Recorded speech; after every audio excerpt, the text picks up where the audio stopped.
I thought I would start not by reading any particular psalm, although we'll go through a few of them, but rather by talking about some of the big issues. What's the shape of this book? Like, what's the book trying to tell us? What's the shape of the story that it contains? So that's something I do every time I teach through a book. It's going to be very hard to do an expository reading of the Psalms where we read every verse, because there are 150 some odd Psalms. It's the longest book in the Bible, and we're just not going to have time to do it. But I'm hoping that by the end of this 4 weeks that you'll have the tools and the ability to sit down and read any particular Psalm and understand where it fits into the shape of the overall story of the Psalms and some of the techniques that the psalmists are using to communicate to you. So with that said, I guess we start with the question, like, what is a psalm? And very simply, a psalm is a song, right? These are all the written lyrics of songs that were written throughout a particular period of time. They were written by a variety of people. As we go through these, you'll see that at the beginning of many of them, there's what's called a superscript. That is actually part of the text, and it will say a psalm of David, or a psalm of the sons of Korah, or a psalm of Asaph. So there are maybe 8 or 9 different authors who wrote the various songs that are recorded in this book. And David wrote about half of them, so many that Charles Spurgeon calls it the treasury of David, or called it the treasury of David. And wrote a commentary that has that title. About half of them were put together by David, who, as you know from the story of David and Goliath, right? When Saul had trouble sleeping, he called upon David to play his harp and sing to him. What's that? Oh, that's okay. To play his harp and sing to him. So David was a renowned singer and songwriter, and a person who was a poet and a deep lover of music. So it's not surprising that more than half of these songs would have been written by him. And we'll talk a little bit about David in the context of the history of some of these psalms. It often will identify a historical event that's happening at the time that he wrote it, or at the time that he composed it. When were they written? Well, that's an interesting question, because they're written along a long period of time, right? Some, if they were written by David, obviously were written during David's lifetime. Others, we know, were written at the very end of the kingdom, during the exile. So like a long 400, 500, 600 year time period, these songs were written. A more interesting question is, when were they collected? Because that's a part of the shape of the story that I'll talk about in a minute. We don't know when they were collected. We don't have a good indication of when they were all put together into the form they're in now.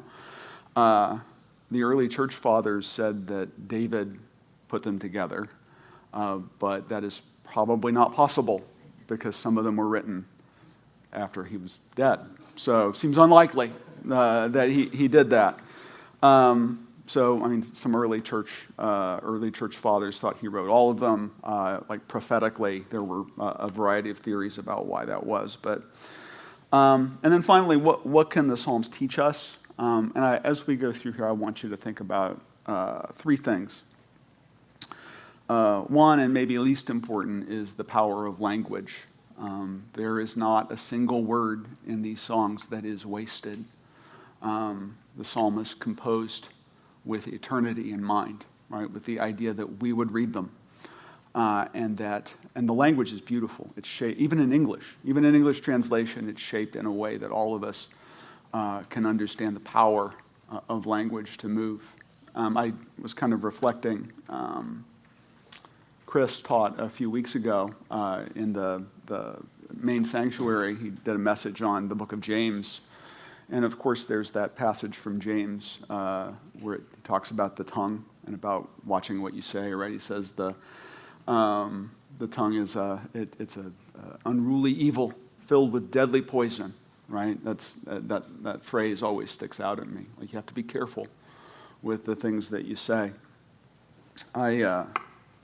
This is not related to the Psalms, but I watched an interview a few weeks ago, and I don't know why it came up, but Donald Sutherland, the actor, who died last year, shortly before his death, he gave an interview and was talking about how his family and his history and why he wanted to be an actor. And he said that when he told his mother that he wanted to be an actor, he was 12 or 13 years old. I think Donald Sutherland was 74 when he died. He told his mother he wanted to be an actor, and she said, "Well, you're not very good looking, Donald, so I don't know if you'll make it." And as he was saying that, tears started to leak down his face. And the interviewer said, "Well, did that make an impact on you?"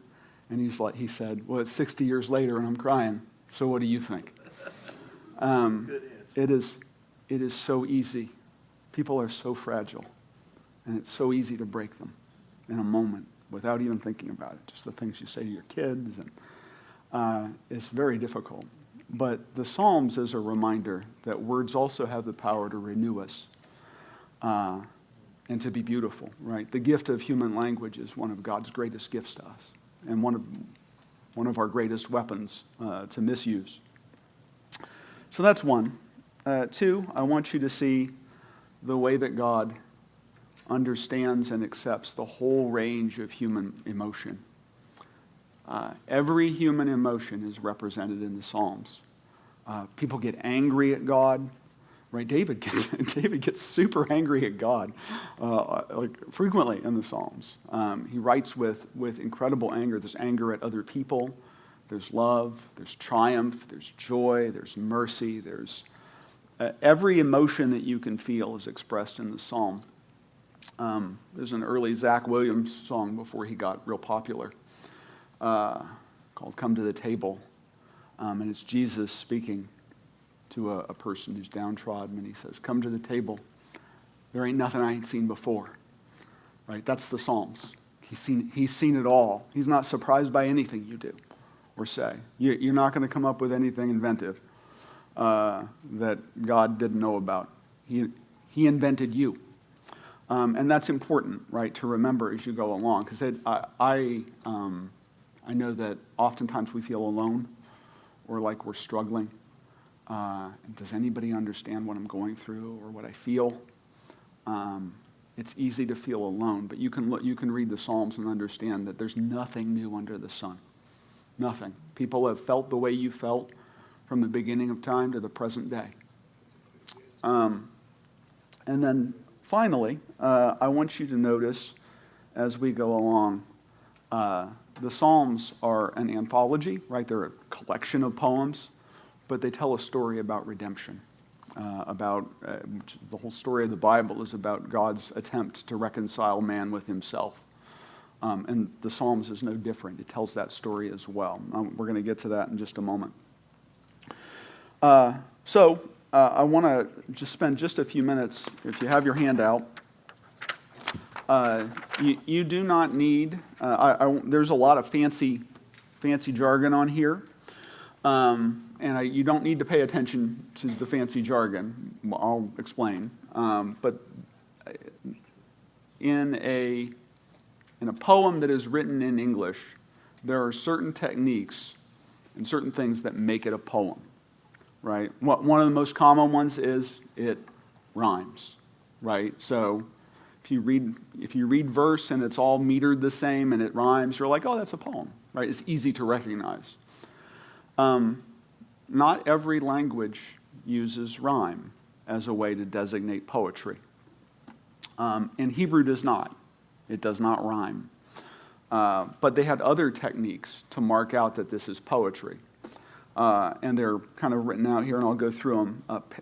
The first one's parallelism, and this is really the core feature of Hebrew poetry. And once you see it, once I explain what it is, you will be like, oh, yeah, this is all over the place. It's not just in the Psalms. It's in Proverbs. It's in all the wisdom literature. It's in the New Testament. It's when people talk.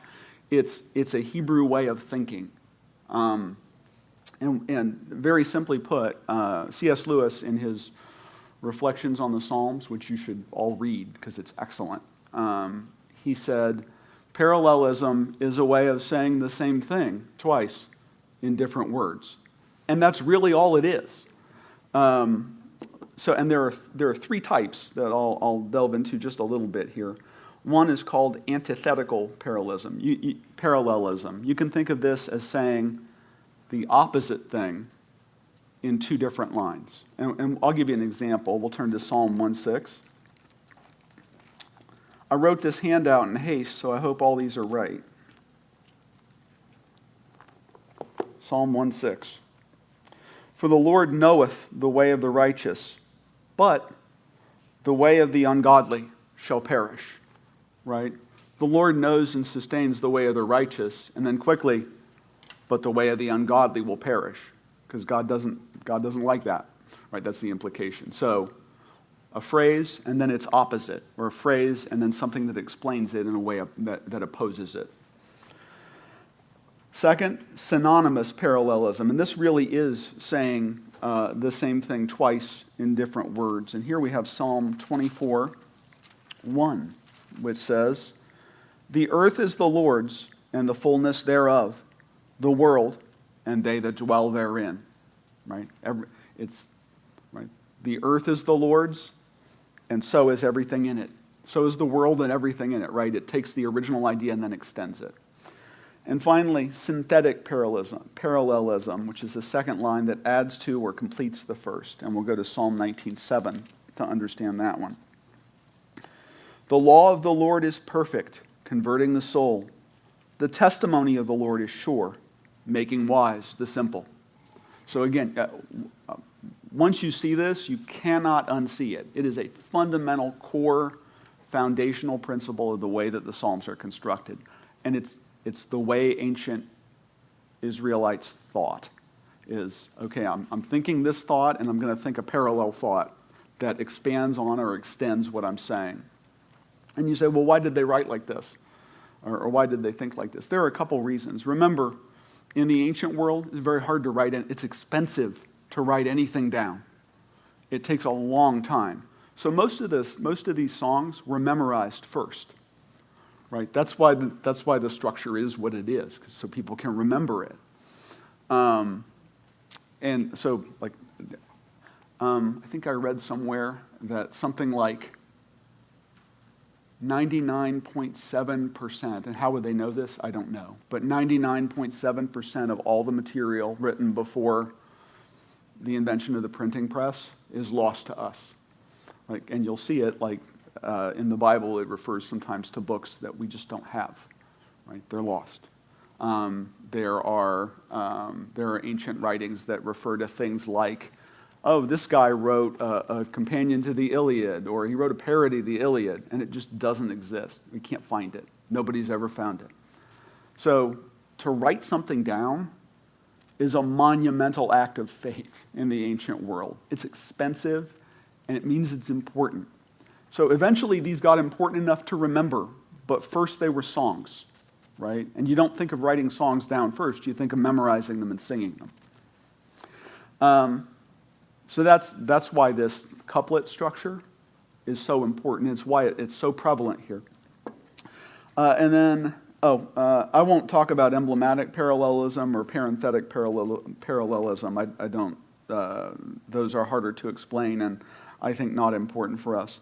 The other one, the next one down, is acrostic, and you all are probably familiar with this, right? It's when you write a letter on top, or you write letters this way, and it spells something, and then you make a line for each one, right? So my name, John, just a chill guy. Oh, only goes home at night. H, yeah, and so forth, right? And you write a poem that way, and you look at the right-hand side, and it has the word that you've spelled, and then this is a technique that they loved. And if you look at Psalm 119, which we won't read in its entirety because it's It's very long, but it is a perfect example of an acrostic. Notice the subheadings, right? This is an item where I'm at a disadvantage because I'm not looking at your Bible, and different Bibles present the superscripts the same, superscription the same or a different way. But in mine, Psalm 119 begins Aleph, blessed are the undefiled in the way. So it has the first letter of the Hebrew alphabet. And then verse 9 says Beth, wherewithal shall a young man cleanse his way? By taking heed, etc. Verse 17, Gimel. So it goes, and each letter of the Hebrew alphabet, that paragraph begins with that letter of the Hebrew alphabet. And in the text itself, if you were reading in Hebrew, that's how it would start. And then he does one better, right? He gets to the end, and then he goes back, right? So it's like going from A to Z, and then going from Z back to A. And, I mean, that's cool, right? That's an incredible feat of poetry. But when you read it and you realize that the point of the poem is that God's law is perfect and complete, right? The structure of the poem becomes its message as well, right? Because God's law goes from A to Z and from Z to A, goes backwards and forwards and covers everything. But this is a technique they use very often. And then the last one I'll deal with the last three here as well. Mytho-poetic imagery.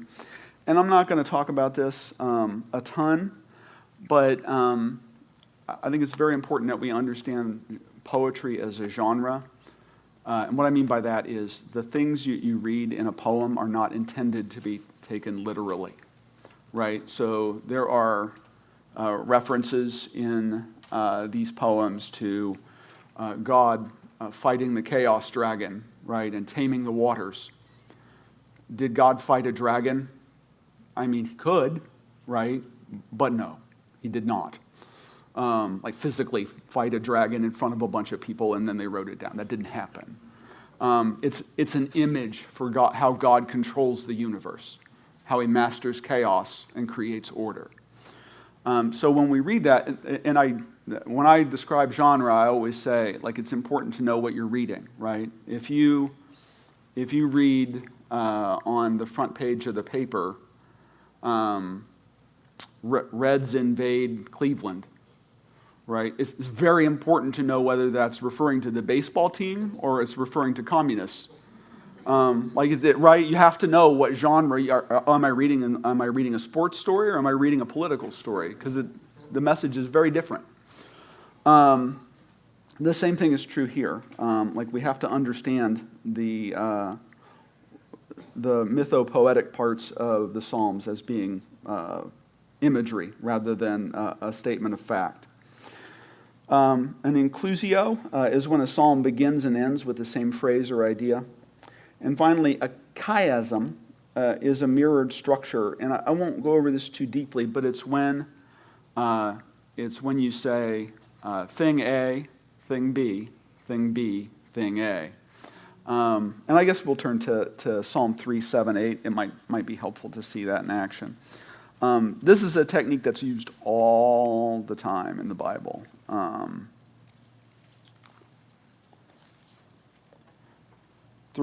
Psalm 3, 7 through 8. Arise, O Lord, save me, O my God, for thou hast smitten all mine enemies upon the cheekbone. Thou hast broken the teeth of the ungodly. Ouch. Salvation belongeth unto the Lord. Thy blessing is upon thy people. You know what? Let me wait till next week and I'll bring in a diagram for you so you get it better. But it's the idea, you close with the same idea and in the middle you sandwich it with ideas that are similar. And I feel like I need to diagram it for you in both Hebrew and English, so I will do that. Okay, so those are the poetic techniques of the Psalms. And again, I just ask you to keep in mind as we go through that that's the language and the way that the Psalms, the psalmists express themselves. But for today, maybe the most important thing I want you to take away is the structure of the Psalms. And I think I have a slide, maybe, possibly. Can you pull that up, Merle? Thank you. So some of you will have a superscription in your Bibles. Mine does at the beginning that says Book 1, Psalms 1 through 41. That's not common all the time. Some do and some don't. But there are 5 divisions or 5 books in the Psalms. 5 collections of poems that have been stitched together to form a narrative arc. And we're going to read from some of this, and I'll show you what I mean. We'll read some of these Psalms. But if you follow the story, Book 1 starts with the idea that everything's going great. That the Davidic kingship, right, the kingship of David is going to last forever. It's awesome. Right, that's the idea. And let's go ahead. Actually, let's dive into Psalm 2 because I think this will illustrate what I'm saying a little bit better than just saying it. Psalm 2. Why do the heathen rage and the people imagine a vain thing? The kings of the earth set themselves, and the rulers take counsel together against the Lord and against his anointed, the king, saying, let us break their bands asunder and cast away their cords from us. He that sitteth in the heavens shall laugh. The Lord shall have them in derision. Then shall he speak unto them in his wrath, and vex them in his sore displeasure. Yet have I set, and this is God speaking, yet have I set my king upon my holy hill of Zion. I will declare the decree. The Lord hath said unto me, thou art my son. This day have I begotten thee. Ask of me, and I shall give thee the heathen for thine inheritance, and the uttermost parts of the earth for thy possession. Thou shalt break them with a rod of iron. Thou shalt dash them in pieces like a potter's vessel. Be wise now, therefore, O ye kings. Be instructed, ye judges of the earth. Serve the Lord with fear and rejoice with trembling. Kiss the Son, lest he be angry, and ye perish from the way, when his wrath is kindled but a little. Blessed are they that put their trust in him. This is a coronation psalm. This is what they would have read when the Davidic king was being crowned. You are my son. Today I have begotten thee. Right? God is saying, you are my son now. I feel like I'm getting some feedback. Are we okay? Okay. Is it disturbing? A little bit? How's that? Okay. Merle's going to turn me down. That's good. Thank you. This is Israel at the height of its power, right? And I want you to understand how ironic in retrospect this is, right? Like, think of a small country now. Like, I don't know. Israel was never in the time of Solomon it was pretty huge, but it didn't subjugate the kings of the earth, right? This speaks as if God's mission God's plan for Israel has already been accomplished, right? Like Israel is ruling the earth, it seems to say. And Israel's it's like this big. If you look at a map of the world, even back then, it would be like, I don't know, if Albania or some very small country in our modern day had a presidential ceremony where they were like, President of Albania, you are the president of the world. You rule everybody. You are the king. We would think that was silly. But they meant it. They saw in God's promise to David the ultimate redemption of the world, right? Everyone would come and bow to Israel. That's how, because today you are my son. I have begotten you. So that's number one. And so that's the first movement of this text is the Davidic covenant exists. There's a Davidic king on the throne. And he's going to rule, at some point he will rule the earth. Can you go, Merle, to the next slide? I'm going to ask you to come back to this one, but I think this is maybe important. For those of you who are not familiar with the idea of covenant, maybe I should have started there. But in the Old Testament, and now in the New Testament era, God entered into relationship with his people through agreements or covenants, a kind of contract.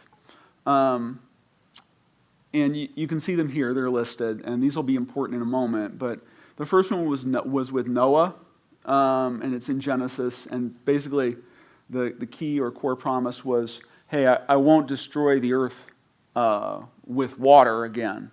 I always found that one kind of ominous, right? Because he's like, I won't destroy it with water again. But, well, right? No more water. Fire next time is the message. I believe that's in a song, right? God gave Noah the rainbow sign. No more water. Fire next time, I think. And then the Abrahamic covenant with Abraham, where God picks out Abraham and this special family, and he says, your seed or your offspring will be a blessing to the nations, and you'll have so many. Your offspring will be like the stars in terms of number, and like the sand on the seashore. And Abraham pledges his loyalty to God in that moment.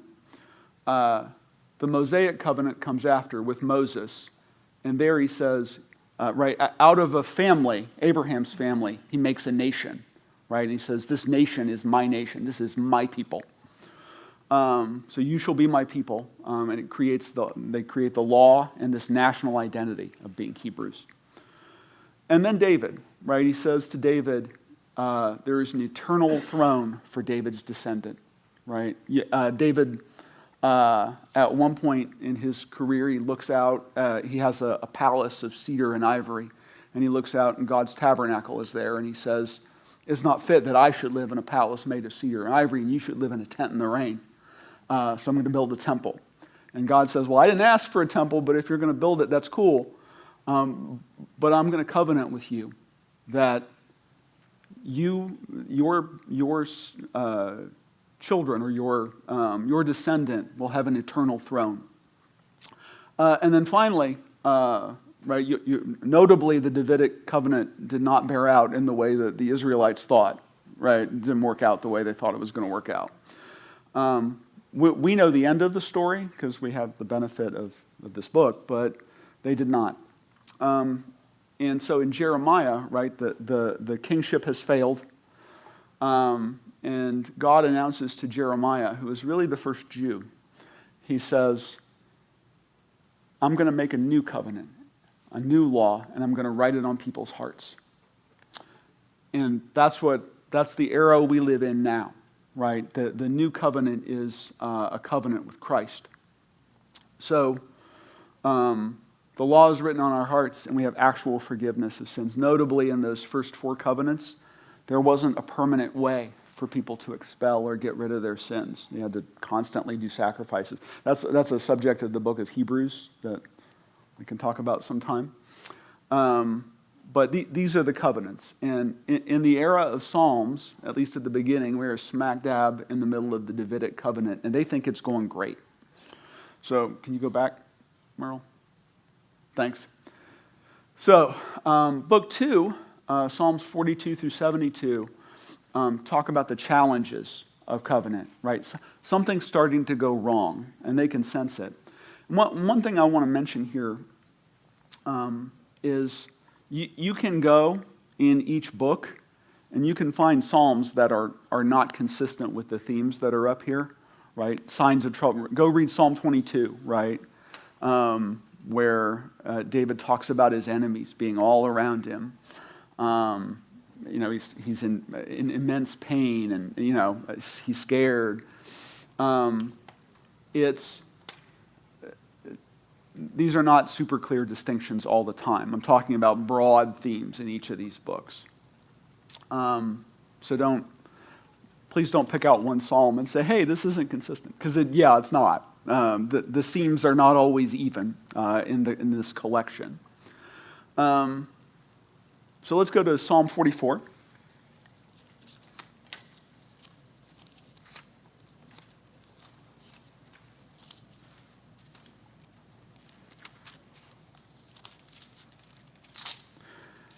To the chief musician, for the sons of Korah, a maskil. A maskil is a type of song, we don't have any idea what it sounded like or what it was played on at all, which I think is kind of cool. Like there are these references to I believe it's Psalm 22 says, sorry, this is an aside, but it's interesting to me. If you turn to Psalm 22, you'd see the superscript, at least in mine, says, to the chief musician upon Aeleth Shehar, a psalm of David. Upon Aeleth Shehar means the doe of the morning. So it says, this is sung to the tune of a song called The Doe of the Morning, that nobody knows what that sounded like. So anyway, 44. We have heard with our ears, O God, our fathers have told us what thou didst in their days, in the times of old, how thou didst drive out the heathen with thy hand and plantedst them, how thou didst afflict the people and cast them out. For they got not the land in possession by their own sword, neither did their own arm save them, but thy right hand and thine arm and the light of thy countenance, because thou hadst a favor unto them. Thou art my king, O God. Command deliverances for Jacob. Through thee will we push down our enemies. Through thy name will we tread them under that rise up against us. For I will not trust in my bow, neither shall my sword save me. But thou hast saved us from our enemies, and hast put them to shame that hated us. In God we boast all the day long, and praise thy name forever. Selah. But thou hast cast off and put us to shame, and goest not forth with our armies. Thou makest us turn back from the enemy, and they which hate us spoil for themselves. Thou hast given us like sheep appointed for meat, and hast scattered us among the heathen. Thou sellest thy people for naught, and dost not increase thy wealth by their price. Thou makest us a reproach to our neighbors, a scorn and a derision to them that are round about us. Thou makest a byword among the heathen, a shaking of the head among the people. My confusion is continually before me, and the shame on my face hath covered me. For the voice of him that reproacheth and blasphemeth by reason of the enemy and avenger. All this is done upon us, yet have we not forgotten thee, neither have we dealt falsely in thy covenant. Our heart is not turned back, neither have our steps declined from thy way. Though thou hast sore broken us in the place of dragons, and covered us with the shadow of death, if we have forgotten the name of our God, or stretched out our hands to a strange God, shall not God search this out? For he knoweth the secrets of the heart. Yea, for thy sake are we killed all the day long. We are counted as sheep for the slaughter. Awake, why sleepest thou, O Lord? Arise, cast us not off forever. Wherefore hidest thou thy face, and forgettest our afflictions and oppression? For our soul is bowed down to the dust, and our belly cleaveth unto the earth. Arise for our help, and redeem us for thy mercy's sake. So, right, we're starting to see challenges to the covenant, right? This idea that it's not working out the way that we thought it would. Let's turn to Psalm 74, because what we have next is a full-blown crisis, right? The kingdom is being challenged in Book 2. It's defeated in Book 3. There's no Davidic monarch anymore. There's no king from David's line sitting on the throne. And it's like, well, what happens now? Right? This is the height of despair. Psalm 74 says,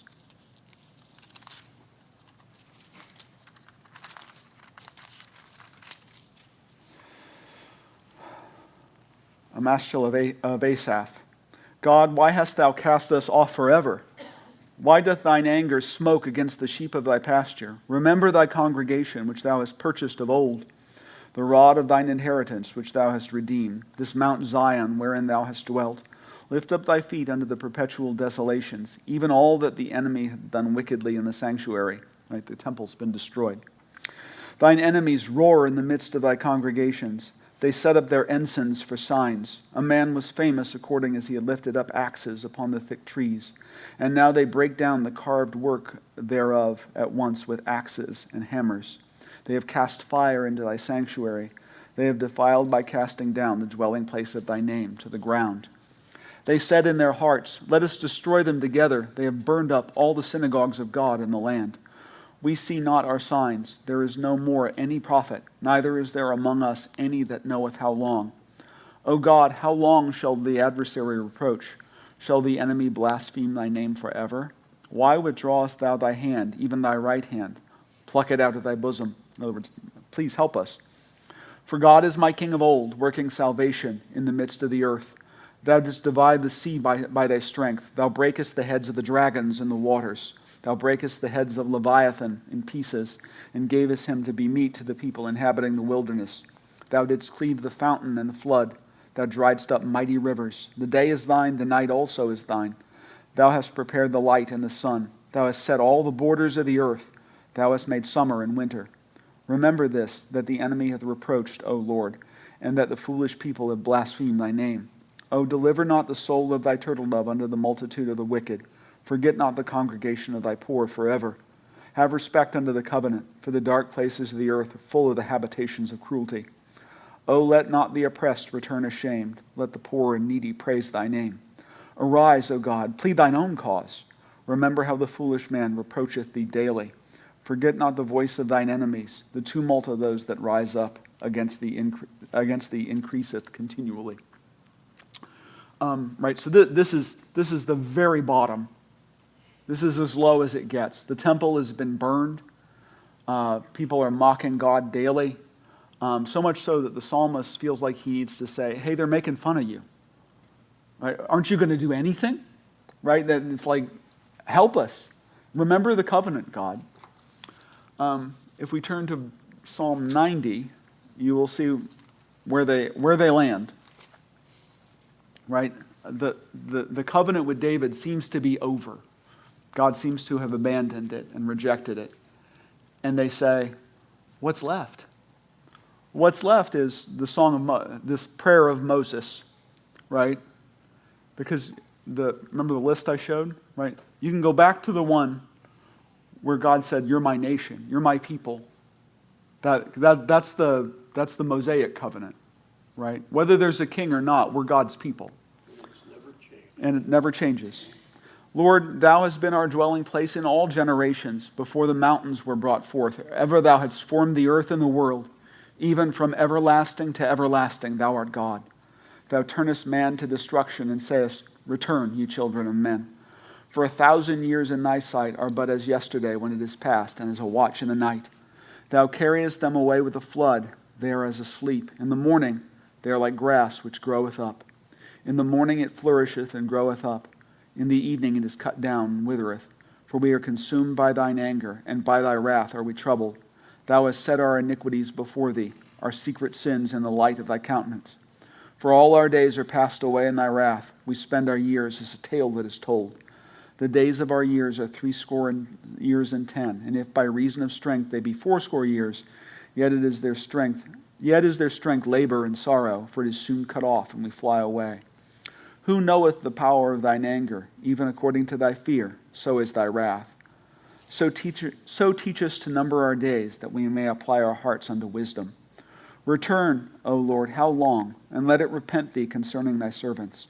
O satisfy us early with thy mercy, that we may rejoice and be glad all our days. Make us glad according to the days wherein thou hast afflicted us, and the years wherein we have seen evil. Let thy work appear unto thy servants, and thy glory unto their children. And let the beauty of the Lord our God be upon us. And establish thou the work of our hands upon us. Yea, the work of our hands establish thou it. So right, that they say, okay, we don't know what's happening with the Davidic kingship. It seems to be over, but we're still God's people. And so this song, right, begins the fourth book, which is all about Israel as a nation that belongs to God. And then number 5, or book 5, looks forward to something in the future. Let's go to 110, but this is about covenant fulfillment and hope, right? The king is not here, but the king will return. And we don't know what he'll look like, but it's something we didn't expect. Psalm 110.